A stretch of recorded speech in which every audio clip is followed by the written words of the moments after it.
Welcome aboard the safest airline in Africa. With industry-leading safety measures to protect your well-being. The first in Africa to earn a diamond standard of safety. Offering a more contactless, safe, and seamless experience. Delivered with a smile by Africa's first fully vaccinated crew. Creating special memories that bring the joy back to flying, so you can continue making memories with your loved ones. Book your flight with RwandAir today. RwandAir, the safest airline in Africa. RwandAir. Let me now come back to the panelists, the wonderful panelists here, Angela, Benjamin online, and Juliet. Starting with Angela, I think it is Dr. Tumi who says that you are what you think. And Mr. Ochichi has sort of wrapped it up, that the mindset is what will take us to, or take us against the storm of the challenges that we have faced because of COVID. How do we inculcate that mindset change into our young people? Thank you, Charles. And good morning, viewers, ladies and gentlemen. The issue of mindset in entrepreneurship has a big impact on the entire society, but it starts from within. The last 3 or so years, 3 years, or maybe 2 and a bit, have shown us that we are all reflecting, we are all going back to the drawing board. And as we sit here, I think many of you are thinking back to what you were in 2019, and you're probably wondering what changed. But the awareness started with a small seed internally, and that mindset has now started growing into that awareness that needs us to embrace the new. The mindset we had before was impinged by so many factors. Our upbringing, the way we were raised, the cultures we were raised in, the perceptions we've had about society, the fears that are placed upon us by the world we live in. And all these things had become so solid that it was what we knew. And then came the lockdown, the pandemic, and the fear of our own mortality, and that made us rethink. If you notice, many entrepreneurs right now are thinking, am I in the right business? Am I doing the right thing? Am I happy about the product I'm selling? This takes us away from the thinking we had before, where this is the business that was trending, and therefore that's the business I'm going to go with. There was lack of that in-depth passion. There was lack of commitment. What we're doing was surviving. And now we have placed survival against mortality, and we're asking ourselves, am I fulfilled? So it's an awakening. And I think we need to take the advantage of this awakening, because it's not a one-man thing. It's really a mindset shift for an entire world. And while you're changing, your neighbor is changing, regardless of whether they have more money in their coffers or not. So what does that do for us as individuals, for the youth, for employers, for the employees? We need to take a mentality of changing and moving together. Gone are the times where it was the boss and then the hierarchy going downwards, the organogram leading to the employee who got instructions from someone who also got instructions, and trickling all the way downwards, the pyramid shape. Is that recalibrating, so to speak, easy yes, for the young people? And is it easy to coach them? And how do you do it? Minus them also thinking that these are just old people telling us to do new things that they have not done themselves. The thing is that the businesses we're doing now, we have to learn new ways of doing them. and everyone is floundering and rethinking how to do things, both the owners, the employer, the employee. And then you have the youth who have excitement, and they'll move faster. They move faster on technology, they move faster on thinking, they are higher risk takers. And the employers are still holding on to the traditional way of thinking. So we now need to take the Scrum mentality, in rugby, move together. What is the value for the employee? What's the value for the employer? And while you move that way, the mindset has to change on both sides. Yeah. Let me bring in Juliet. COVID did many things, and Charles spoke about crisis. This morning, as I was driving to here, I saw a big label on a building that used to be a restaurant pre-COVID, and now I saw AAR opening soon. AAR is a hospital. And my mind went to, the owner who must have suffered the last 2 years. Business, floundered, it failed perhaps. And this is an SME. Is that the best, changing gears and changing to a different business, is that the best survival method perhaps? Or that's just also trial and error? What do you think? I love your question, and I'm going to answer you by quoting Elon Musk. He says failure is an option here. If things are not failing, you are not innovating enough. And you know who Elon Musk is. He's known for innovation. I will now come back to why people are in business. People are in business because their offering fulfills a need. But what do we need to stay in business? We need to ensure that we live along with the times, and we understand that we continue to be relevant.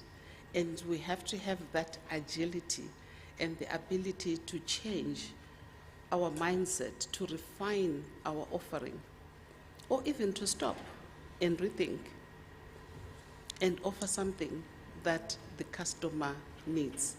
The customer needs are changing all the time. The appetite for our offerings, it doesn't remain the same. So if I had a bookshop 5 years ago and I was the top selling small business, today I could be obsolete because everybody is having e-books. If I had a video shop, people are watching Netflix. So what does that mean? It means change is the only constant.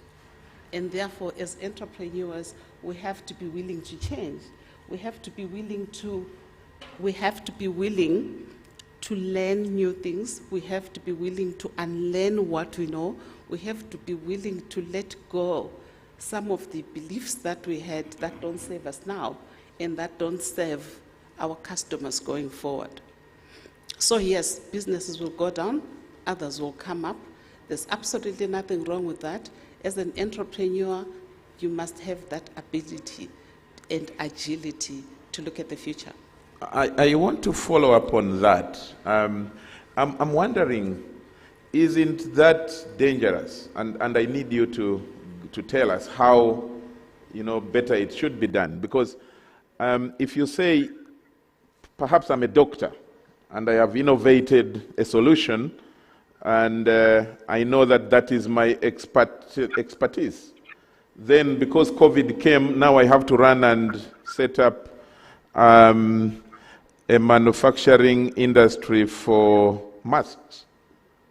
And then I have left the solution that I was so passionate about, that I was educated to do and I knew about. Isn't that also dangerous for society that we are supposed to serve with our enterprises? It could be. Shouldn't resilience, as Ochichi says, be about let's now see how do I turn what was my solution into something else but closer to what I know best? I'm just wondering, what do you think? You're right. I don't think that you want to completely change and do something different. That is schizophrenic behavior. I think the right behavior will be to utilize those talents, the strengths that you have, and to be resilient enough to continue doing what you know best. For me to start from today to want to be a lawyer just because something has changed will be ludicrous. But I would have to try and improve on the skills that I have. But do I still need to offer the same offering that I offered 10 years ago? Probably not. I might actually need to modify so that my offering is aligned with my consumer needs, because the consumer needs keep changing. That's what I'm talking about. That's the resilience I'm talking about. Thanks, Juliet. Let me also bring in Benjamin, who is joining us virtually. Benjamin, are you with us? Yes, I am. Can you hear me clearly? Oh, you're very clear. You're clearer than even the audience members here. Thanks to technology. Benjamin, the COVID pandemic also disrupted, families. It disrupted incomes, people who are working in SMEs. How do you think that they should be helped to come back, just like the businesses are coming back? What advice would you give to those who are running SMEs to have a humane heart, but taking it from a business angle, make the money, but be humane? How would you advise on that? Welcome aboard the safest. All right, thank you, moderator. And let me say hi to everyone and to Dr. Emmanuel of Human Capital International. Thank you for this opportunity offered me to be with you guys virtually. Technology has made it possible, although I couldn't be with you guys physically, but it's okay for me to deliver to you. Thank you so much for your question. And yes, previous speakers have narrated the fact, and then with our UCC Charles also elaborated the crisis that this COVID has brought to everybody. Now, in response to your question, businesses who are looking forward to bounce back, yes, of course, you need to make the money. You need to be able to survive and thrive, but you cannot do it in the expense of your business in such a way that you will go out of business. Therefore, there has to be a proper strategy, and especially pricing strategy, in order for you to be able to take the market and bounce back. Now, we know that you cannot do it on your own. And that is why we require that the environment to become conducive for SMEs, entrepreneurs, and startups to be able to do businesses. If the environment is not conducive for business transactions, then unfortunately that entrepreneur, that startup will not be able to bounce back. Now, on this occasion, we're talking about mindset. The greatest problem that mankind or this 21st century entrepreneur will face is the ability to unlearn what has been taught and then relearn. That is going to be one of the major problems. But you need to go through a mental shifting and be able to adapt to the new technologies and the new strategies that are available. So if you look at a particular theme that we're dealing with this particular summit, we're talking about rethink, retool. We're talking about innovation. We're talking about digitalization, and then we're talking about transformation. I think the key is in this choice of words. How do I conduct business now? So, as our honorable speaker earlier on said, if you are the biggest bookseller, now people are reading digital. So how do I now take the physical books, the textbooks, the paperwork, and then make it digital so that my audience will be able to go there and then read. And if they need to pay a subscription, if you are able to go through some of these things and adapt some of the tools that we are sharing with you over here, then as a business owner, I strongly believe that you will be able to bounce back. Secondly, you need to have the ability of also saving. When your income or your expenditure is more than your income, then you're going to go out of business. Now we're talking about efficiency. Now this is where innovation comes in. How can I do business effectively and efficiently, spending less? You see, that is why we're talking about trading within Africa. So instead of you to import from overseas like United Kingdom, USA, and the rest, look within the Africa, 55 countries. Where can I import my raw materials so that I don't need to do a foreign exchange to be able to take a chunk of my money away in terms of doing business? I mean, for the sake of time, I will not be going on to give all this opportunity to talk, and if there are any questions to be able to also answer. But these are the few things that I will mention if you are looking, coming back or bouncing back as a business entrepreneur. I mean, here in UK, I don't know, Africa or Uganda, whether the government did that, but it's something that here in UK we proposed and it came to pass. All business, the government made what we call the bounce back loan. The bounce back loan to all businesses available. And if you've been operating for just 1 year, you are allowed 50,000 to about 500,000 United Kingdom pounds sterling to boost your business. And the interest rate on that loan was, I think, was 2.1%, and you've got 10 years to pay back. And even within that 10 years, you also have 3 stages in which you can push it back. And then also they have what we call pay as you earn. So although you have the loan, you're not paying the loan straight away, but you have something in place that the more money that you make, the more money that you pay back. So if you can pay, let's say £100 every month, the bank will accept it and make sure that you are. So these are the few things. So not only the business entrepreneur, but also the government policies and the environment needs to be conducive for these startups to come up. Thank you. I just want to start with you on one of the challenges that we have in Africa. You talked about relearning and learning, and I think Juliet as well had talked about that. I need 1 minute from each of you to respond to the challenge of the education system that we have, that many people tend to say gives us a certain, we sort of stick in a straitjacket manner and don't want to change from what we have been taught, so limiting innovation. From your perspective, Benjamin, starting with you, what is your view in just about 40 seconds or 1 minute? All right, thank you very much, and I'll be quick. First and foremost, let me say this, and I'm going to be point blank. Our education system must be scrapped off as Africans. It was built entirely. It must be scrapped off. All right, and this is my basis.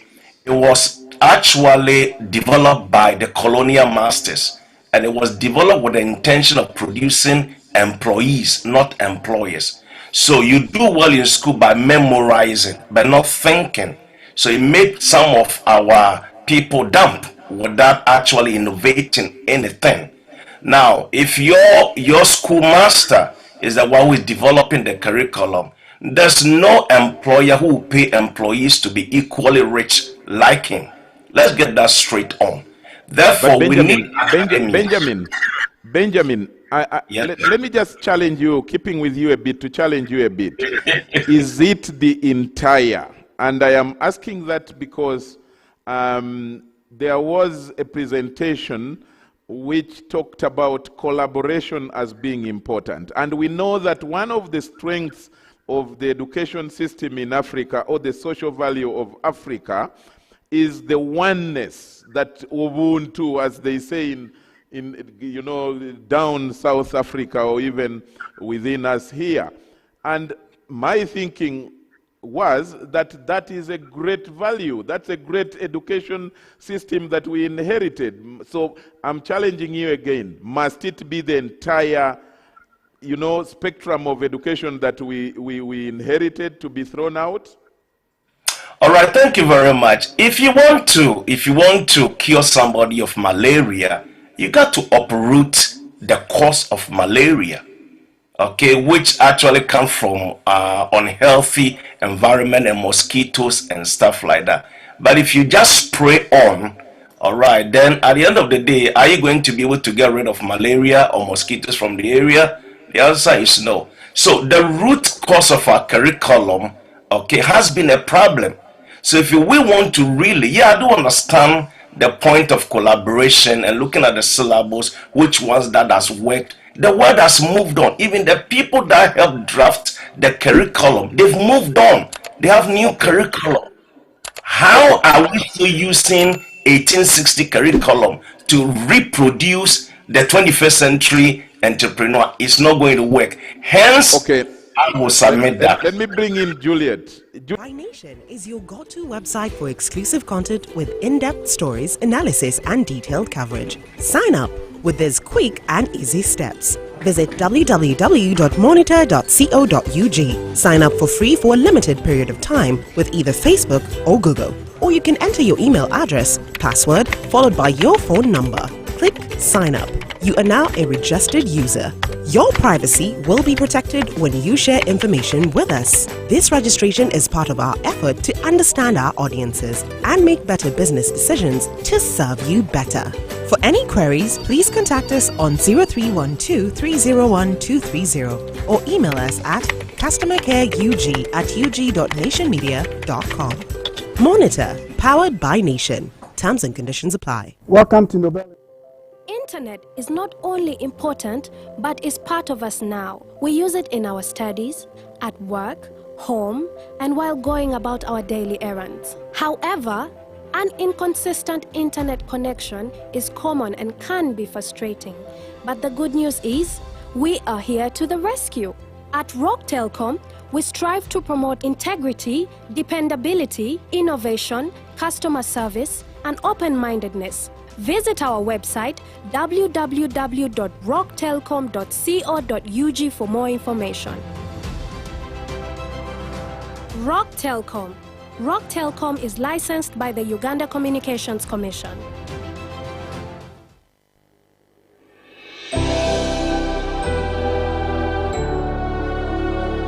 Welcome aboard the safest airline in Africa. With industry-leading safety measures to protect your well-being. The first in Africa to earn a diamond standard of safety. Offering a more contactless, safe, and seamless experience. Delivered with a smile by Africa's first fully vaccinated crew.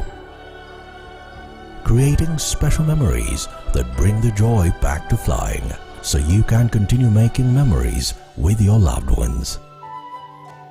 Book your flight with RwandAir today. RwandAir, the safest airline in Africa. RwandAir, fly the dream of Africa. So we pick travelers, our typical customers are people flying in and out of the country. So we pick those from the airport to wherever they're going and back. And we do this through a network of driver partners for whom we give regular business and improve livelihoods. They can book through WhatsApp, they can call us, they can email us. We just try to make it as simple and convenient, as seamless as possible for our customers.